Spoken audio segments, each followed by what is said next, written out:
Halo guys, welcome to Join Online Service. Buat kalian yang baru pertama kali nonton atau yang udah sering kali nonton, baik dari Surabaya, Palangkaraya, Jakarta, dan dimanapun kalian berada, we are so happy to meet all of you. Jadi sebelum kita mulai, kita yel-yel dulu yuk. Joy, yes, yes, yes, I'm awesome. Sekali lagi ya. Joy, yes, yes, yes, I'm awesome. Halo semuanya, welcome to Joy Online Service. Sebentar kita akan memuji dan memuliakan nama Tuhan. Boleh kita berdiri bersama and celebrate Jesus together. Boleh join tepuk tangan di atas kepala untuk Tuhan kita kenal. Dari hari ke hari tak pernah terbang.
buat kasih setiamu bagi kami Tuhan.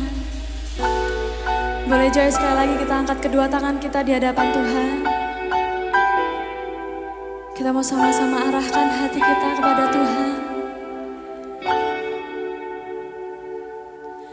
Kau singkirkan semua keburukan, semua kuasa gelap, karena ada Yesus kau diami dengan kebaikan, dengan kasih Tuhan, karena ada Yesus. Tuhan hadir di tempat ini, kau diami dengan hadiratmu, bertahtalah, berkatilah,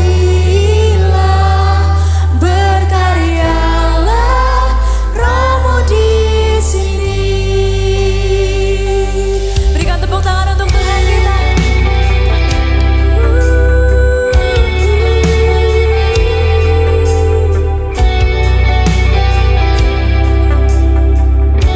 Sama-sama katakan, kau singkirkan semua keburukan, semua kuasa gelap, karena ada Yesus kau diami dengan kebaikan, dengan kasih Tuhan, karena ada siapa?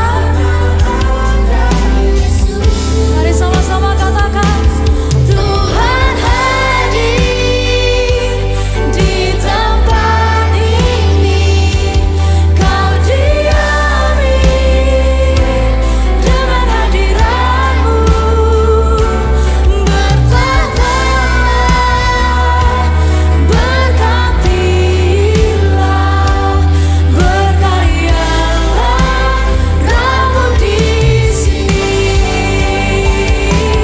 Tuhan hadir di tempat ini, kau diami dengan hadiratmu,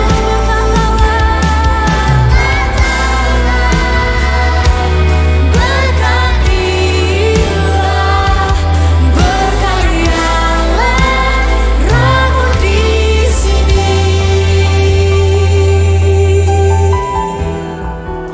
Kami percaya Kau ada di tempat ini Tuhan. Tuhan Yesus ada bersama-sama dengan kami.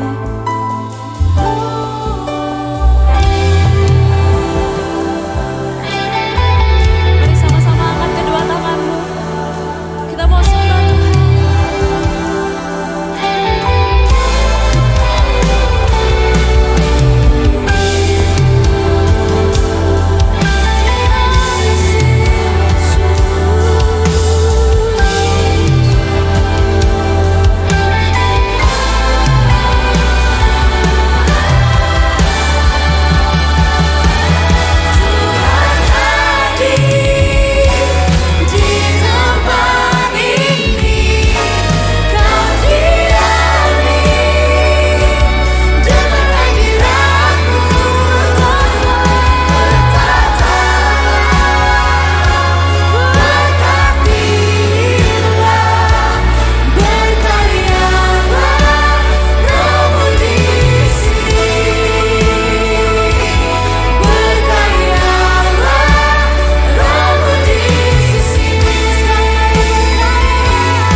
kesempatan kami boleh memuji dan memuliakan nama Tuhan.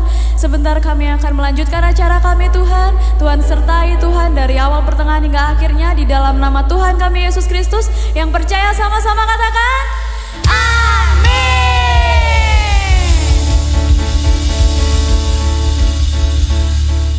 Nah, sekarang kita mau main games nih. Games kita hari ini adalah meniup bola. Jadi mereka berdua bakal meniup bola dari ujung sini sampai sini. Siapa yang duluan dia menang. Siap? 1, 2, 3. Yang jatuh ngulang.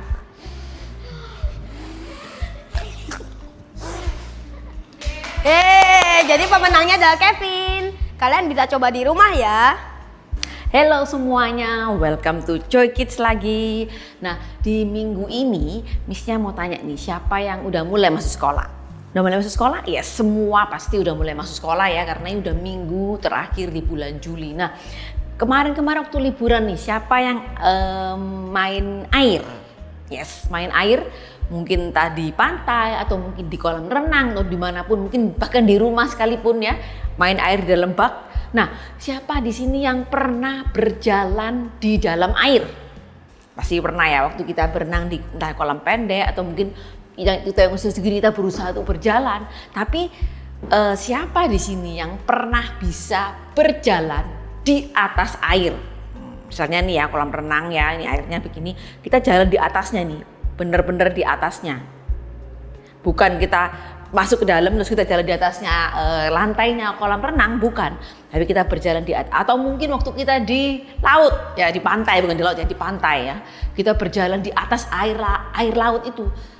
Pasti nggak ada yang pernah dan nggak mungkin bisa ya, kecuali kita pakai, mungkin kita naik sesuatu kayak naik kapal, tapi kita di atas kapal ya kan, atau mungkin kita itu naik, kalau di pantai itu surfboard, kita naik surfboardnya itu, nah itu mungkin kita bisa berdiri di atas, seolah-olah berdiri di atas air, tapi bukan karena kita bisa berdiri di atas air, tapi itu karena ada hal-hal yang membantu kita. Misalnya berenang pun kita kan juga nggak, kalau berenang kita juga harus berusaha ya nggak sih, kalau diem aja otomatis kita pasti akan tenggelam. Nah, hari ini adalah sebuah cerita di mana ada seseorang, bukan seseorang, ada 2 orang yang bisa berjalan di atas air. Nah, waktu itu ya, jadi setelah minggu kemarin kita juga dengar ceritanya, Tuhan Yesus kasih makan orang berapa? Ada yang ingat berapa minggu lalu orang yang Tuhan Yesus kasih makan? Yes, 5.000 orang plus ya. Itu cuma laki-laki, belum anaknya, belum istrinya, belum semuanya, pokoknya cuma 5.000 orang masih plus. Dan gak cuma itu aja, kasih makannya dengan apa nih? Yes, 5 roti dan 2 ikan. Jadi kasih makan 5.000 orang lebih dengan 5 roti dan 2 ikan. Belum berhenti di situ, apalagi? Yes, selanjutnya, yes, masih ada sisa 12 keranjang. Nah, banyak sekali sisanya kan, semua orang kenyang, masih sisa. Nah, setelah itu Tuhan Yesus menyuruh murid-muridnya itu pergi dulu. Oke, istilahnya orang-orang muridnya, kamu pergi dulu naik perahu nyebrang ke seberang danau, dan semua orang di sekitar yang mengikuti Tuhan Yesus sama Tuhan Yesus suruh pulang ya. Tuhan Yesus mau menyendiri, dia mau sendirian dulu. Mau ngapain? Tuhan Yesus sendirian ya, di tengah subuh pagi itu dia mau naik ke bukit untuk apa? Dia mau, yes, Tuhan Yesus mau berdoa. Ya, Tuhan Yesus naik ke bukit sendirian lalu dia berdoa, dan Tuhan Yesus sendiri itu sampai malam pokoknya ya, sampai bener-bener malam. Setelah itu Tuhan Yesus mulai ini ya, memikirkan, wah di mana nih murid-muridnya gitu ya. Tuhan Yesus saya berdoa, terus setelah itu Tuhan Yesus mau nyusul murid-muridnya. Nah, tapi tadi murid-muridnya kemana? Yes, murid-murid itu menyeberang danau naik perahu ya. Lalu setelah itu di tengah-tengah danau, perahu yang dinaiki oleh murid-murid Tuhan Yesus ini kayak ya biasa lah ya, di tengah-tengah danau itu kan pasti ada banyak angin, ombak, suasananya lagi karena malam juga terombang-ambing, tapi nggak sampai yang kayak kapan hari itu yang kemasukan air, enggak. Tapi sudah mulai berombak-ombak, kayak ada angin-angin yang udah mulai agak kenceng. Nah, di tengah-tengah itu terjadi ya, di antara pukul 3 dan 6 pagi, Tuhan Yesus itu datang kepada murid-muridnya. Naik apa? Nyusul naik speedboat atau naik perahu yang lebih gede, perahu yang lebih kencang? Enggak ya. Apa yang Tuhan Yesus lakukan? Tuhan Yesus itu Tuhan Yesus berjalan di atas air. Nah, pada waktu mereka melihat itu murid-muridnya ya, otomatis apa? Pasti akan merasa apa? Lagi gelap suasananya, banyak ombak, banyak angin, yang suasana agak mencekam. Tiba-tiba ada nih sesuatu yang jalan di atas air.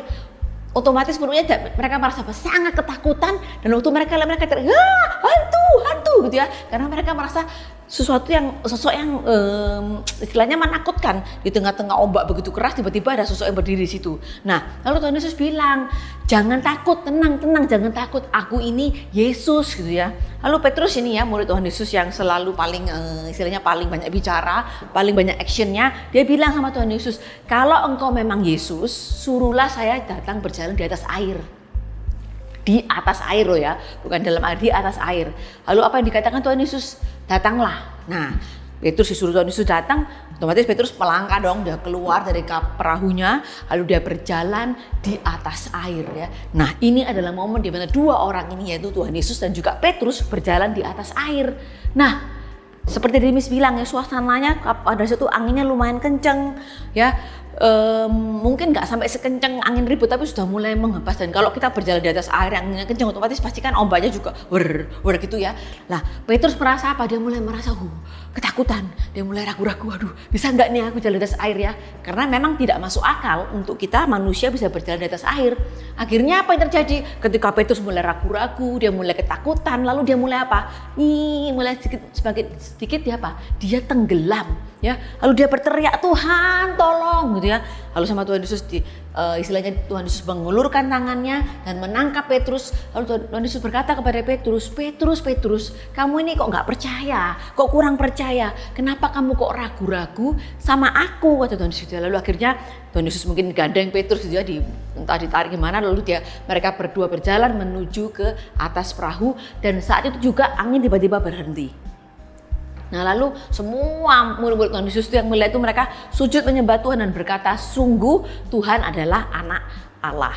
Nah, cerita istilahnya manusia berjalan di atas air ini memang sesuatu yang nggak masuk akal gitu ya. Karena apa? Tidak ada orang yang bisa berjalan di atas air ya. Kalau di dalam air kita berjalan itu mungkin masih bisa, dan masih bisa pasti ya. Tapi kita tidak mungkin bisa berjalan di atas air. Nah, pada waktu Petrus disuruh sama Tuhan Yesus, dia dipanggil ya, ayo keluar ya, datanglah gitu ya. Makanya Petrus bisa berjalan di atas air. Nah, tapi begitu dia udah mulai takut, dia mulai ragu-ragu, nah tiba-tiba apa yang terjadi? Dia tenggelam. Nah, ini ada 2 gelas dan juga ada 2 telur ya. Kalau kita sebetulnya secara alami ya, telur itu pasti akan tenggelam. Aduh, kalau sudah masuk susah keluar nih ya. Ya, kita pelan-pelan nih misalnya masukkan ya. Takutnya apa? Pecah. Agak menyeramkan sedikit. Oke, pelan-pelan ya. Oke. Kalau secara ini seperti manusia kita ya. Kita kalau secara alami di atas air kita pasti akan tenggelam. Nah, begitu juga dengan telur ini. Ini menggambarkan kita ya. Kalau kita secara alami kita pasti akan mengalami rasa takut, kita ragu-ragu, itu otomatis.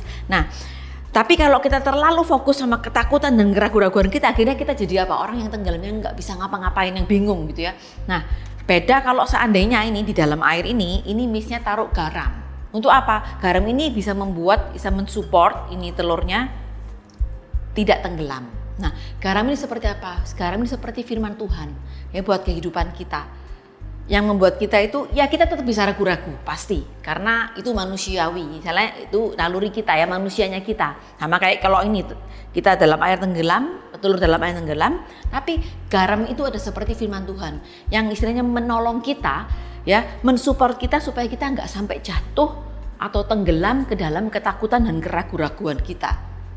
Kayak tadi kalau kita lihat Petrus ya, ketika dia mulai ragu-ragu, dia mulai apa? Mulai merasakan ketakutan dan mulai tenggelam. Nah, begitu juga dengan kita. Kalau kita mulai misalnya kita fokus dengan ketakutan kita, keraguan-raguan kita, yang membuat kita itu, ya kita tetap bisa ragu-ragu, pasti. Karena itu manusiawi. Misalnya itu naluri kita ya, manusianya kita. Sama kayak kalau ini, kita dalam air tenggelam, telur dalam air tenggelam, tapi garam itu ada seperti firman Tuhan. Yang istilahnya menolong kita, ya mensupport kita supaya kita nggak sampai jatuh atau tenggelam ke dalam ketakutan dan keraguan-raguan kita.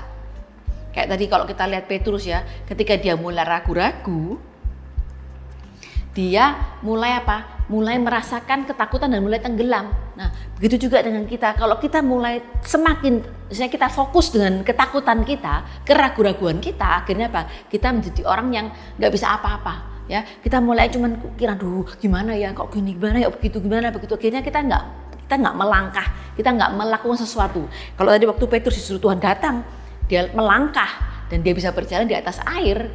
Karena belum diselimuti oleh ketakutan dan keraguan-raguan, dia belum merasakan angin yang mulai menggoncangkan tubuhnya ini. Nah begitu dia mulai merasakan, dia mulai merasa ragu-ragu, akhirnya dia apa? Jadilah dia tenggelam. Karena dia apa? Ragu-ragu atau dia nggak, ya istilahnya dalam arti kata lain juga dia nggak percaya kepada Tuhan Yesus. Makanya kita sama-sama diajari kata-katanya ini. We should never doubt God. Kita nggak boleh, bukan nggak boleh, kita jangan sampai terlalu ragu-ragu. Karena apa? Mungkin kita pasti bisa lah ya. Kadang kita lihat, kok menakutkan ya. Tapi kita harus ingat ini, kita nggak boleh meragukan Tuhan. Kita boleh ragu-ragu, tapi jangan sampai terlalu sampai ini. Akhirnya dapat jadi tenggelam ke dalam keraguan-raguan kita. Kalau kita ragu-ragu sedikit, mungkin mendalam sedikit gitu ya. Terus kita bisa naik lagi gitu ya. Nah, kita nggak boleh terlalu ragu-ragu. Maksudnya naluri manusia itu, maksudnya secara umum manusia itu pasti akan merasa takut dan merasa ragu-ragu, itu wajar gitu ya. Tapi jangan sampai terlalu berlebihan. Nah kayak kali Petrus ya, padahal dia lihat Tuhan Yesus di depannya, tapi dia udah mulai lupa nih sama Tuhan Yesus, dia lihat sekitarnya, sampai akhirnya membuat dia jadi ragu-ragu dan tenggelam. Begitu juga dengan kita hari ini sama-sama ya, kita diajak. Mungkin anak-anak sekarang pesimis, ragu-ragu apa itu, mungkin ketakutan kalian mungkin juga belum mengerti atau belum pernah merasakan. Tapi suatu saat nanti kalau sampai kalian merasakan ragu-ragu dan ketakutan, itu wajar. Tapi kalian harus ingat ini, we should never doubt God. Kita nggak boleh merasa terlalu takut atau ragu-ragu. Karena apa? Kita punya Tuhan. Kayak tadi ini ya, telur ini dia ada garamnya, airnya maksudnya ada garamnya, yang bisa menyokong telur ini nggak sampai tenggelam. Nah, itu adalah apa? Firman Tuhan. Kalau kita takut, ragu-ragu itu wajar. Tapi kita tetap harus ingat kita punya Tuhan yang bisa menolong kita melalui apa? Yes, kita harus banyak-banyak apa? Baca firman Tuhan dan juga berdoa. Supaya apa? Kita tidak terlalu terbawa oleh ketakutan kita. Jadi kita belajar sama-sama hari ini. We should never doubt God. Sumber kebenaran kita pada hari ini adalah we should never doubt God. Ayat penuntun kita dari Matius 14 ayat 22 sampai 33 or Matthew 14 verse 22 until 33. Ayat hafalan kita dari Yakobus 1 ayat 6. Tetapi orang yang meminta harus percaya, tidak boleh ragu-ragu. Sebab orang yang ragu-ragu adalah seperti ombak di laut yang ditiup angin ke sana kemari. Or James 1 verse 6. But when you ask him, be sure that your faith is in God alone. Do not waver, for a person with divided loyalty is unsettled as a wave of the sea that is blown and tossed by the wind. Sekarang mari kita berdoa. Tuhan, terima kasih untuk hari ini. Kau telah mengajari kami untuk tidak perlu ragu-ragu dan selalu percaya kepada Tuhan Yesus. Dalam nama Tuhan Yesus, haleluya, amin. Hari ini Joy kita udah selesai nih. Jangan lupa untuk like, comment, and subscribe. Bye-bye.